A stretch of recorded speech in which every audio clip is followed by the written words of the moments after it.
Hello，大家好，我係 Jam，歡迎登錄我嘅星球。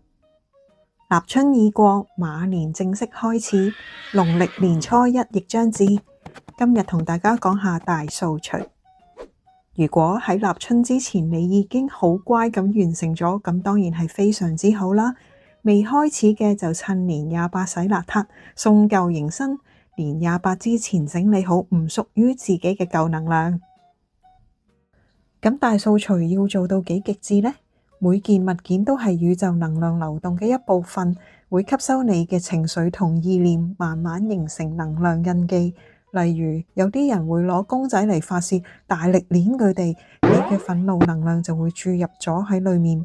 如果有隻公仔你見到都覺得佢特別得意，你嘅歡喜心就會令佢個樣繼續得意。所以物件能量係講你同物件之間嘅頻率共振，你點對佢，佢亦反射返俾你。當物件太耐冇用或者被忽略，能量就會停滯。停滯唔一定唔好，但一定係舊咯，就會唔再同你而家嘅頻率相應啦。所以清理、翻新或者重新使用，就係令能量重新流動，令空間同內在狀態再次對齊。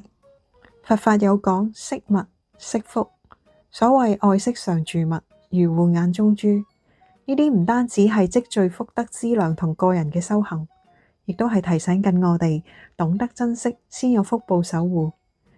呢個係同身心靈裏面講嘅不貴佛先可以顯化豐盛，係同一個宇宙法則。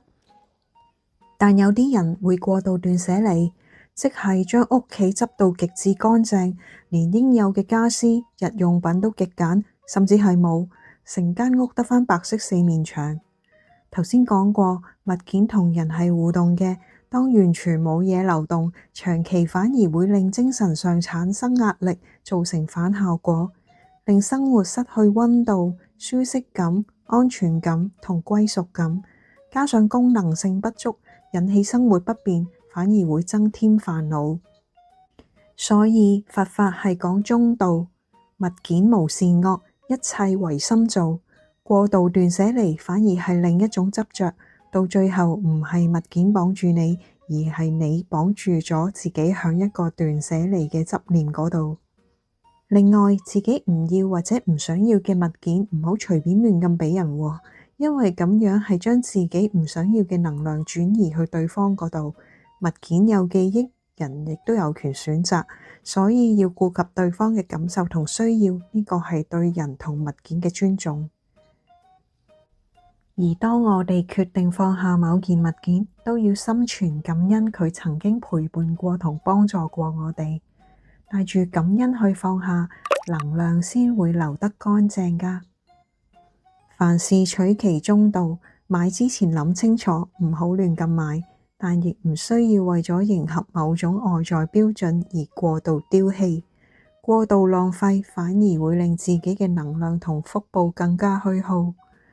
講到底，無論你身處嘅環境係點樣，最重要嘅都係心裏面嘅清明。所以無論點樣打掃，都記住先整理好自己嘅心，先整理好自己嘅能量。心清明，境自然明。祝福大家有一個豐盛嘅馬年。